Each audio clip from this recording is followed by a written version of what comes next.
Okay, so in this video, I'm going to be talking a little bit about political developments in Honduras.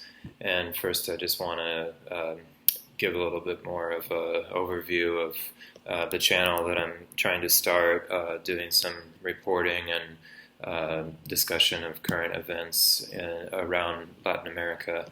And I'm going to start with most pressing kind of contemporary events. I'll make a separate video and post also around the same time. Things going on in Ecuador, where I am, Guayaquil, where there's been some big prison riots being covered in the mainstream media. So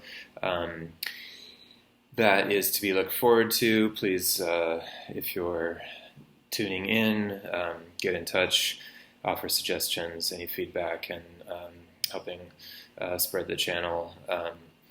Okay, so I mentioned in a previous kind of introductory episode that a friend is facing some repression in Honduras, and I can give a little bit more information. This is kind of a developing story, but basically the Libre Party is an opposition party in Honduras that in anticipation of upcoming regional elections is facing really across the board repression, and one has to kind of, if you're not familiar with events there, to give a brief overview.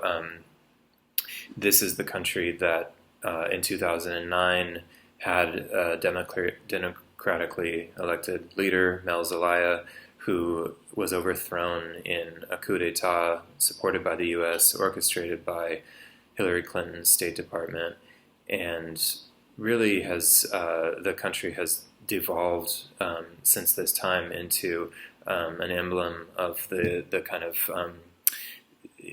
paralegal narco state, the highest murder rate in the region, a dramatic, disproportionate source of exiles and immigration fleeing political violence, fleeing just the kind of unraveling of society there, many across the border into the U.S.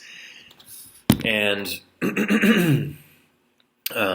for a really interesting historical perspective on some of those events, I would definitely recommend this historical testimonial novel that recently came out by the Southern California professor who revealed that he was in the 80s a participant in the guerrilla struggle in El Salvador next door, and just the links that he makes between the immigration crisis, quote unquote, and destabilization, and kind of giving this seamless development of those events in the region.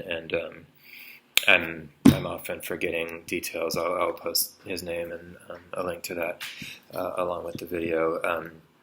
But since 2009, this has been a state that probably key political figure over the last 12 years is Juan Orlando Hernandez, who was the president who kind of solidified power by the right, and the really seamless cooperation between the narco-traficantes, gangs, with big connections to international finance, operating at times as paramilitary organizations with extremely advanced military equipment in Mexico, at times literally on the level of states, but then in a lot of the kind of regions and backwaters of Honduras, if you will, this also extends to just the cheap price of bullets, or unfortunately even